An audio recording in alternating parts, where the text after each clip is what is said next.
Shalom. Apa kabar saudara? Yes, ya. Luar biasa. Terima kasih sebelumnya kesempatan yang diberikan pada kami, buat Pak Gembala, Bu Gembala, juga seluruh pengurus dan jemaat. Benar tadi, sempat kami pernah saya saksikan juga di sini ya. Yang lalu sepertinya sudah pernah. Jadi kami terpilih menjadi 10 besar omset terbanyak Indonesia wilayah timur. Jadi semua karena Tuhan, karena toko kami di kecamatan kecil saudara dibandingkan dengan kota-kota besar Surabaya, Probolinggo. Jadi kebetulan sama pabrik itu Indonesia dibagi 2, timur sama barat. Kami ikut timur, Jawa Tengah ke timur itu ikut timur. Jadi banyak sebenarnya kota-kota besar yang seharusnya kalau secara manusia mereka lebih layak mendapatkan. Tapi semua karena Tuhan kami bisa terpilih 10 besar waktu itu 6 bulan yang lalu. Kami terpilih satu kategori dan bulan kemarin kami dapat 3. Jadi kota yang kecil ini Tuhan angkat luar biasa. Jadi tidak ada yang mustahil bagi Tuhan. Amin. Nah, tema firman pada malam hari ini yaitu bersyukur dalam segala hal. Kita akan baca ayatnya di 1 Tesalonika 5 ayat yang ke-18.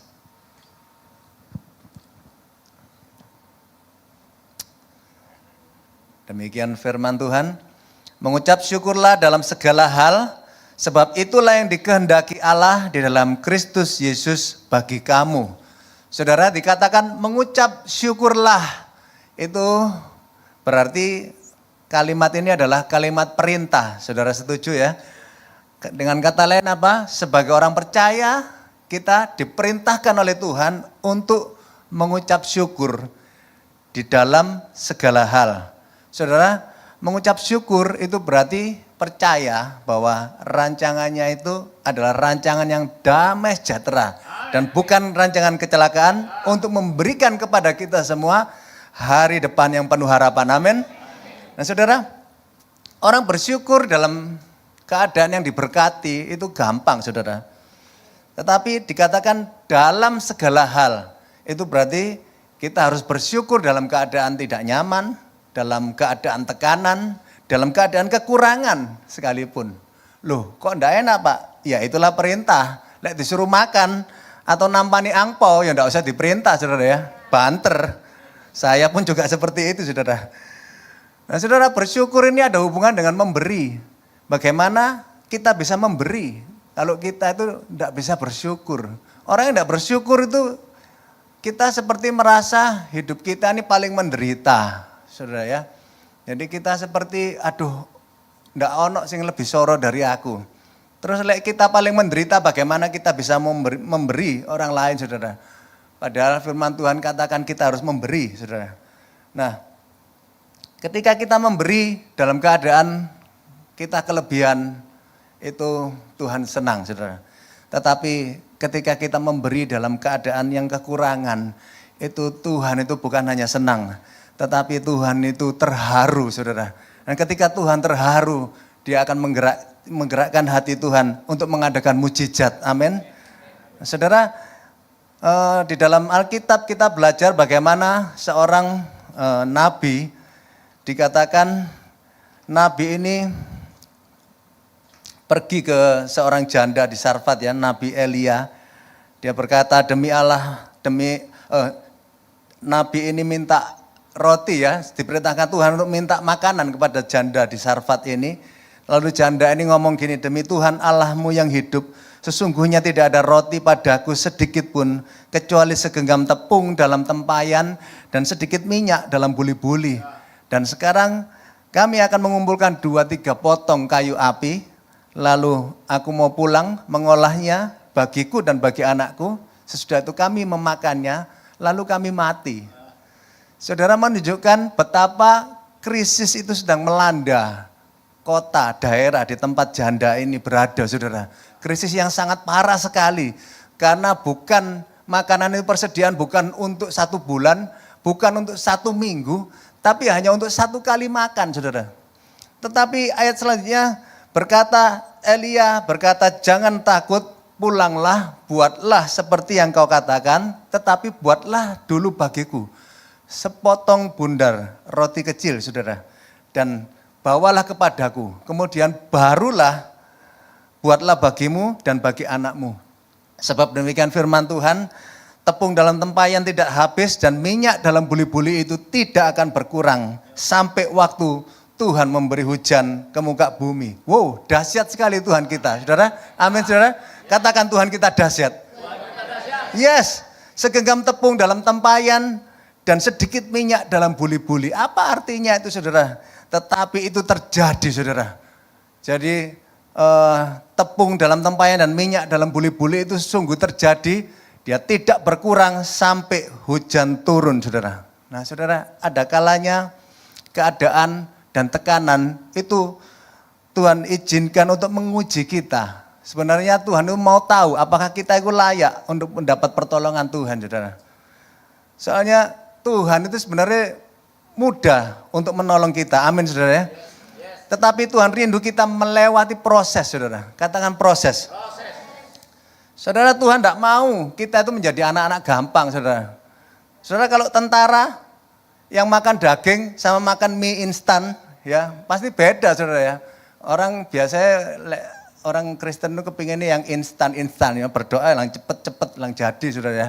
Tapi tentara kalau makan daging, mereka kalau nyanyi semangat. Dari Sabang sampai Merauke, ya kayak Pak Gunawan gini semangat, saudara ya. Tapi kalau makannya mie instan, dari Sabang sampai Merauke, ya. Jadi lemas, saudara, melambai. Sebab itu kita jangan sampai jadi orang Kristen yang instan, saudara. Kita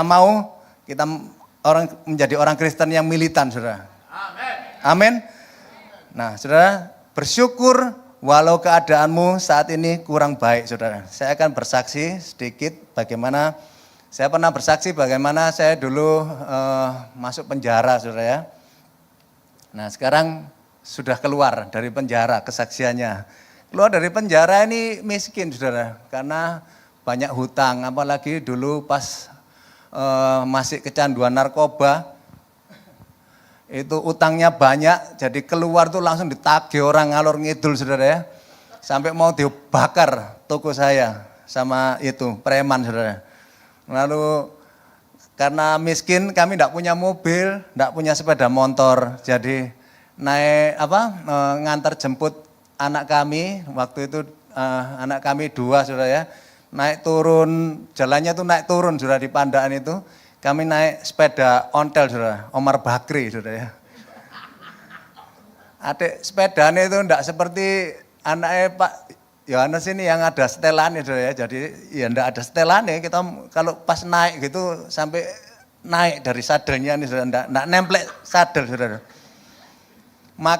Makanannya kami itu dulu sehari-hari itu gambas sama tempe penyet. Bertahun-tahun loh kami makan seperti itu, saudara. Kurang lebih 8 tahun. Ya karena miskin, saudara ya. Waktu itu kami begitu keluar penjara, kami sudah aktif di gereja lokal dan kami sudah melayani. Nah, kami jadi asyir waktu itu. Ya asyir kan pakai jas, pakai hem lengan panjang, ada dasi. Itu setelan itu adalah setelan waktu kami menikah, saudara ya. Jadi 8 tahun itu enggak ganti, saudara, setelan itu. Tiap minggu ya pakai itu terus, saudara. Sampai Pak Gembala itu kasihan, terus saya disumbang dasi bekas, saudara. Saya ingat waktu itu, saudara. Istri saya ini juga luar biasa. Dia pakai baju zaman kuliah dulu, saudara. Waduh, sampai kusem, saudara, bajunya. Tapi bagaimana caranya saya bersyukur? Saya selalu bandingkan dengan ketika saya dulu di penjara. Oh, tetap enak di sini, saudara. Jadi ketika kita merasa, aduh hidup kita kok saat ini kok enggak enak, saudara. Coba sekali-sekali lihat yang di bawah, saudara. Masih banyak, ada orang-orang yang lebih tidak beruntung, kurang beruntung daripada kita pada hari ini. Oleh sebab itu kita harus tetap bersyukur, Caranya jangan selalu melihat ke atas, kadang-kadang lihatlah ke bawah. Nah saudara, amin. Kemuliaan untuk Tuhan. Ketika kami tetap bersyukur, akhirnya sepertinya Tuhan itu terharu mungkin ya. Waktu saya ngengkol gini, Tuhan itu mungkin berbesmili, aduh sakno nih anakku. Saudara. Dia mengangkat kami dengan luar biasa dan saat ini kami diberkati luar biasa. Saudara. Nah hari ini semua gereja, jemaat gereja KAB mau bersyukur dalam keadaan apapun, amin. Coba katakan sebelah, bersyukur bro.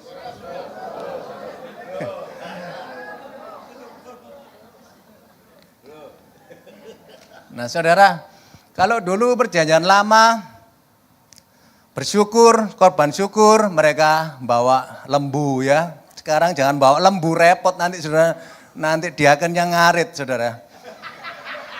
Sekarang bawa uang atau saudara mau mempersembahkan waktu, tenaga untuk melayani, itulah persembahan syukur saudara. Percayalah, ketika saudara memberi, sekalipun saudara, aduh sekarang kok saya masih belum keluar dari permasalahan, tetapi saudara tetap melayani, saudara tetap menyediakan waktu untuk pekerjaan Tuhan, Tuhan terharu saudara. Dan tidak lama saudara pasti akan menerima jawaban Tuhan saudara.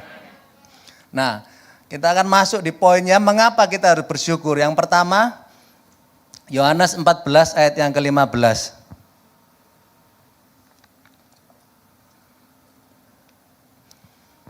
Jikalau kamu mengasihi aku, kamu akan menuruti segala perintahku.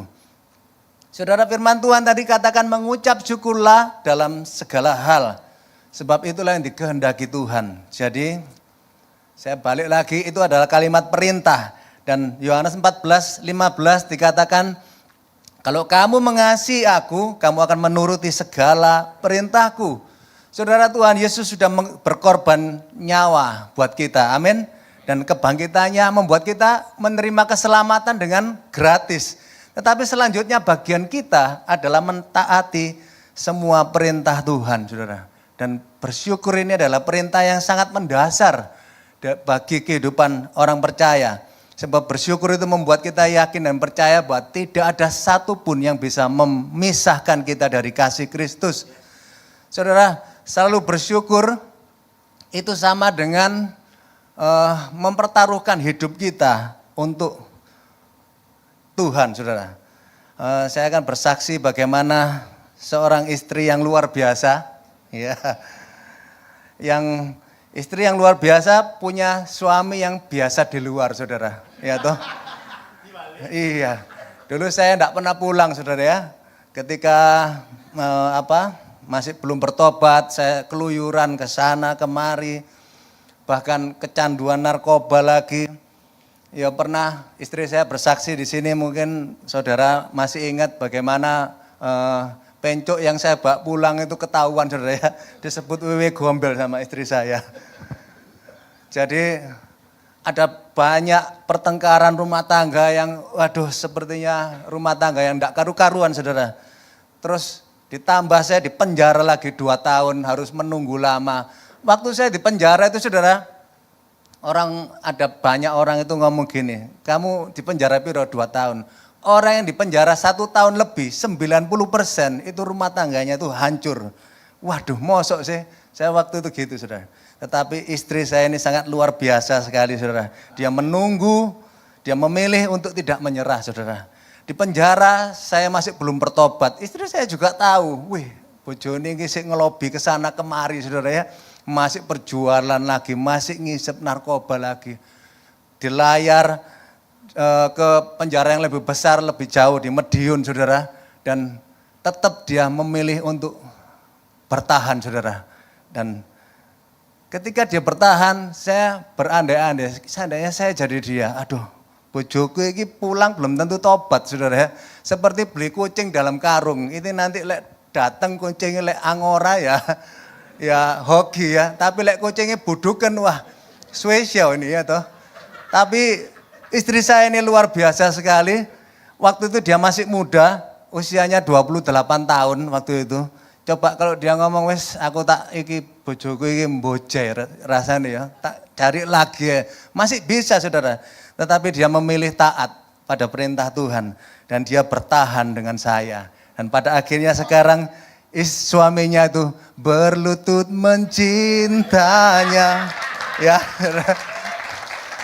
nah saudara, kalau manusia saja seperti istri saya bisa mempertaruhkan hidupnya untuk sebuah hubungan dengan pasangannya. Kenapa kita tidak bisa mempertaruhkan hubungan kita, mempertaruhkan hidup kita untuk sebuah hubungan dengan Tuhan?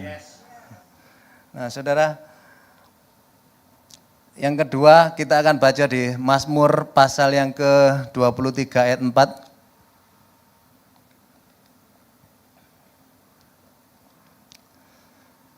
Sekalipun aku berjalan dalam lembah kekelaman, aku tidak takut bahaya, sebab Engkau besertaku. Gadamu dan tongkatmu itulah yang menghibur aku. Saudara, poin yang kedua, mengapa kita harus bersyukur? Karena kita tidak pernah ditinggalkan.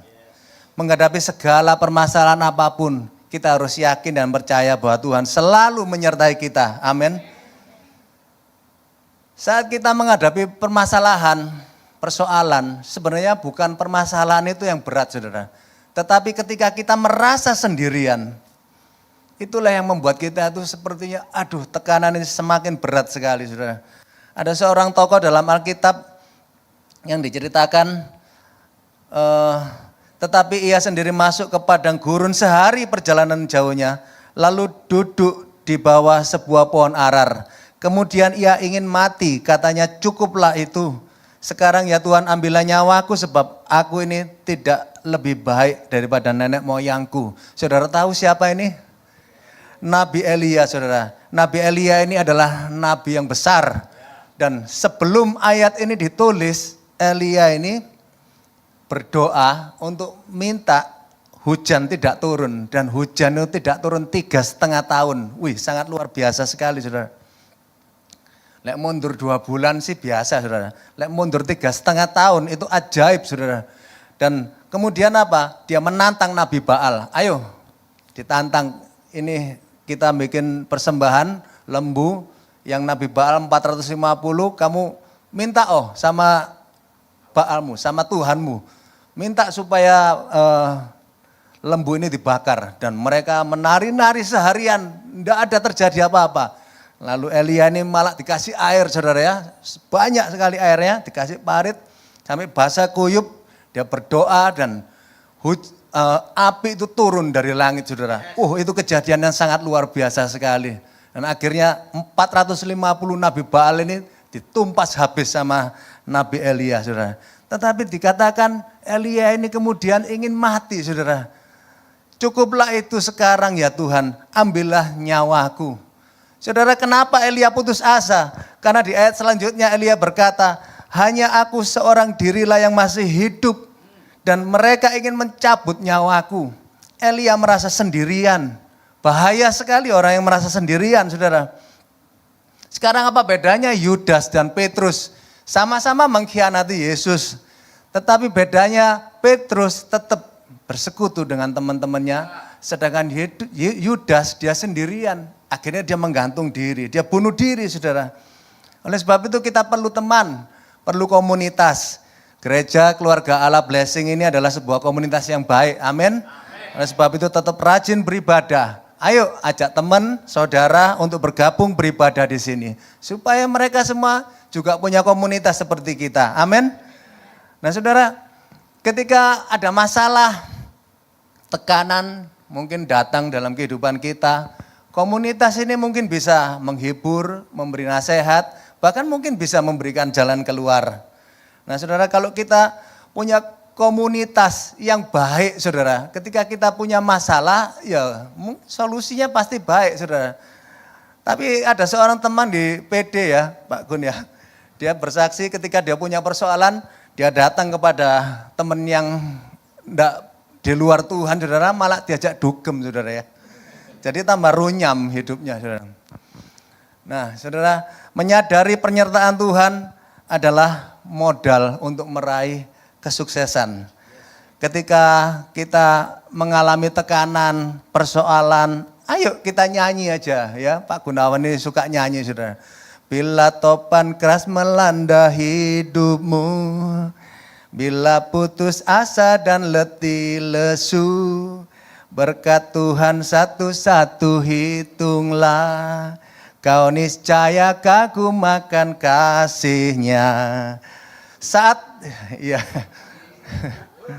nanti enggak mari-mari khotbah Pak, nyanyi terus.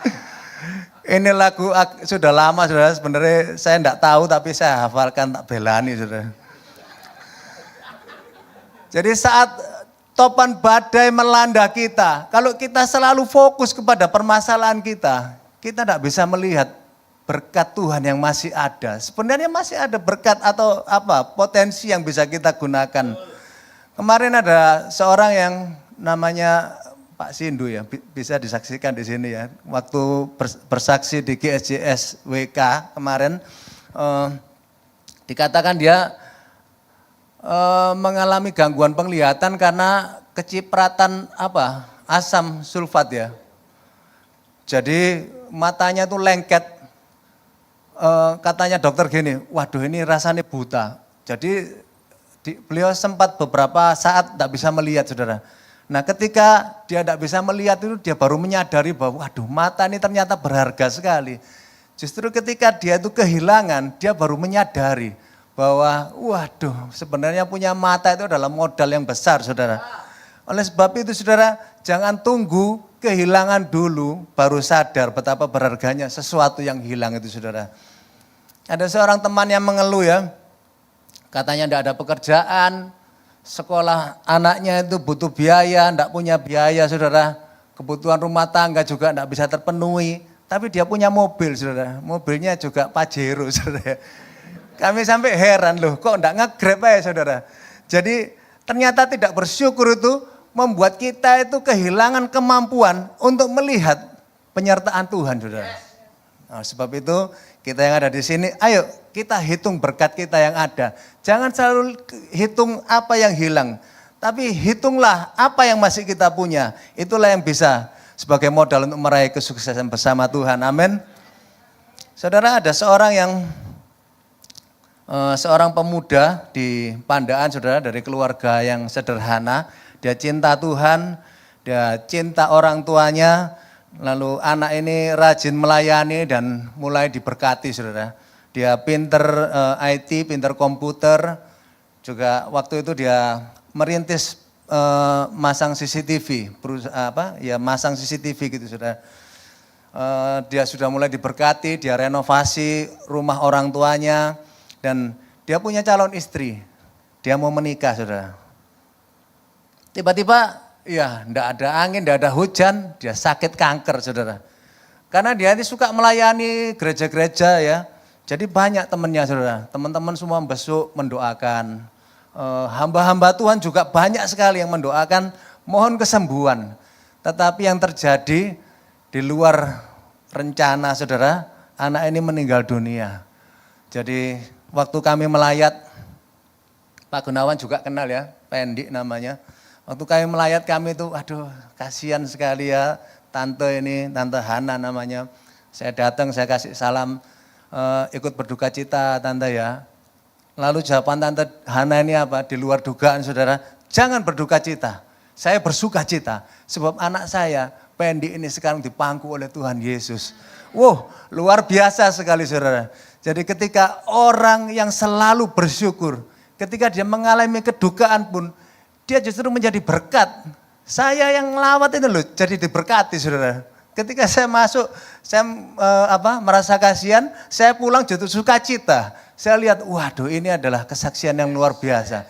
Menyaksikan betapa besarnya Tuhan itu saudara. Nah saudara, ketika kita bersyukur, kesulitan itu boleh tetap ada. Tekanan boleh semakin berat. Mungkin seharian, mungkin sebulan, mungkin bertahun-tahun. Tetapi ketika kita bangun pagi, kita bersyukur, maka Tuhan itu menyediakan kekuatan yang baru. Kekuatan yang baru selalu Tuhan berikan kepada kita. Sebab Tuhan memberikan kekuatan kepada yang lelah dan menambah semangat kepada yang tiada berdaya. Orang muda menjadi lelah dan lesu, taruna-taruna jatuh tersandung. Tetapi orang-orang yang menanti-nantikan Tuhan mendapatkan kekuatan yang baru. Mereka seumpama Raja Wali yang naik terbang dengan kekuatan sayapnya. Dia berlari dan tidak menjadi lesu dan berjalan tidak menjadi lelah. Saudara, itulah anak-anak Tuhan yang selalu bersyukur. Yang ketiga kita akan baca di Roma pasal 5 ayat yang ketiga.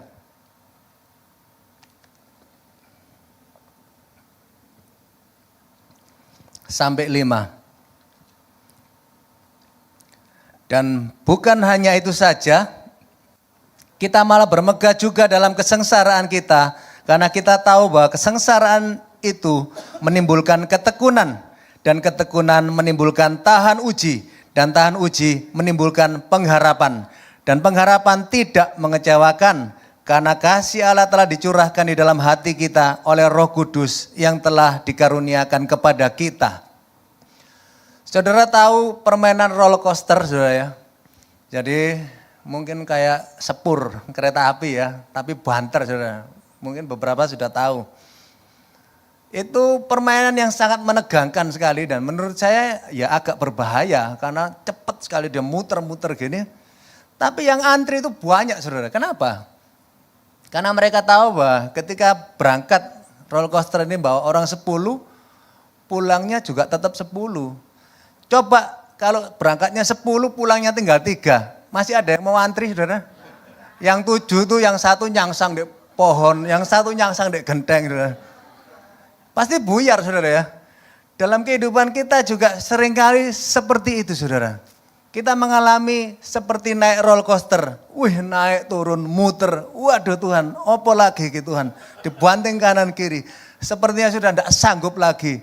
Seperti kesaksiannya Pak Erik, Bu Erik, sampai mau nyemplung kali, mau nyemplung jurang, saudara. Seperti Elia, mau putus asa, wes ambilin Tuhan nyawaku. Masalah yang lama belum selesai, yang baru datang lagi. Masa depan itu sepertinya gelap, peteng dedet, saudara. Tetapi ketika kita mengalami persoalan, mungkin kita tidak tahu masa depan kita, tapi hanya satu hal yang pasti, bahwa masa depan itu sungguh ada dan harapanmu tidak akan hilang. Amin. Ya. Saya akan bersaksi lagi yang terakhir, saudara. Sepulang dari penjara, saya membantu istri karena tidak ada pekerjaan, saudara. Istri saya waktu itu ya yang buka toko pertama kali dimodali sama mertua saya. Toko cat, tapi tidak ada catnya, saudara. Jadi cuman dempul, kertas gosok, thinner. Lucu, saudara. Jadi kalau tukang masuk ke toko kami, mereka itu gini, loh aku kayak teruiki, toko ini Cino gak dibandani. Jadi tidak ada, saudara. Catnya tidak ada, epoksi tidak ada. Jadi kalau dulu orang ngecat itu mobil tretesan, terawasan itu kalau kir, itu mobilnya itu dikelontok semua, dibakar, saudara ya. Lalu mereka bawa kertas panjang gini, dempul, 2 dus, thinner, berapa liter, berapa puluh liter, epoksi, cat, semua itu dibelanjakan semua langsung sekaligus. Nah ketika mereka datang ke toko kami, ya kami jujur ngomong, Pak sorry loh Pak, ono emek dempul kertas gosok thinner. Terus ya apa ini Pak, sampean mau, ya tinggal ono duit, nanti tak ambil di toko mertuaku. Besok barangnya ada. Loh gitu ya ada yang mau, saudara. Jadi Tuhan itu luar biasa memelihara kami. Nah waktu itu kami dikasih bon, caranya itu nyaur ngapek, saudara tahu ya. Jadi apa yang saya ambil hari ini, misalnya 2 hari kemudian saya kulaan lagi, yang 2 hari yang lalu saya bayar. Nah semakin lama semakin cepat. Tambah rame, tambah cepat, setiap hari kami kulaan dan itu semakin banyak gini yang kami kulaan. Jadi utangnya semakin bengkak. Mertua ini sudah mulai ngomel, saudara. Waduh, saya juga ya maklum lah karena mantunya ini baru keluar dari penjara, atik narkoba pisan iki entek-enteke dhuwit iki ya toh. Iki lek dilos ae iso balik narkoban lagi. Nah, tapi waktu itu kami aduh gimana ya, enggak apa-apa wis diwomeli kuping kuandel wis tak biarno, saudara. Nah, tokonya tambah rame. Lama-lama bukan hanya satu hari kami kulaan itu makin banyak. Loh, jadi kami waktu caranya kulaan gini, thinner itu saya pakai curigenan ya. Curigen yang 30 liter itu pertama bawa dua curigen. Lama-lama rame bawa 6, lama-lama bawa 10, jadi tak renteng deh pundak gini saya naik bemo, saya bayar double. Jadi tak taruh, tak toto gini di jok, terus saya ke toko mertua di Ngempol sudah. Jadi sampai sana saya ngisi tinernya, terus barang-barang yang perlu saya ambil, nulis nota, terus pinjam mobilnya mertua untuk kirim ke Pandaan, lalu cepat saya kembalikan lagi, saya naik bemo lagi pulang ke Pandaan. Itu terus setiap hari. Nah lama-lama tambah rame, barangnya tambah banyak. Mertua ini bukan hanya ngomel masalah bonnya tambah akeh, mobilku ini tambah iso tambah rusak katanya. Waduh saya sampai bingung. Nah terus ya apa? Pada waktu itu kami misalnya Press 10.000 gitu ya, sama mertua saya dikasih cuan-cuanan itu cuma 500 rupiah saudara. Jadi waktu itu kami untuk makan aja kurang saudara. Nah terus mau nyewa mobil lagi kan enggak mungkin, dihitung-hitung, waduh sik pun nih. Saya pulang itu waktu itu lemes, mari diomeli mertua ya, waduh ya apa ya, saya ngomong sama nyonya gimana nih ya. Ini papi rasanya kok keberatan, minjemi mobil. Istri saya juga waktu itu juga stres. Oh iya, saya mau cerita waktu mertua saya ngomel itu ya di toko. Saya sempat panas saudara. Jadi ya waktu itu kan saya masih baru istilahnya keluar dari penjara, panas-panas saudara. Waduh lek nuruti emosi waktu itu misalnya tak jak tukaran gitu saudara, mungkin menang saya karena mertua saya kecil saudara. Atik kan wis tuwek, memang sudah 24 tahun lalu tapi mertua saya itu 60 lebih sudah.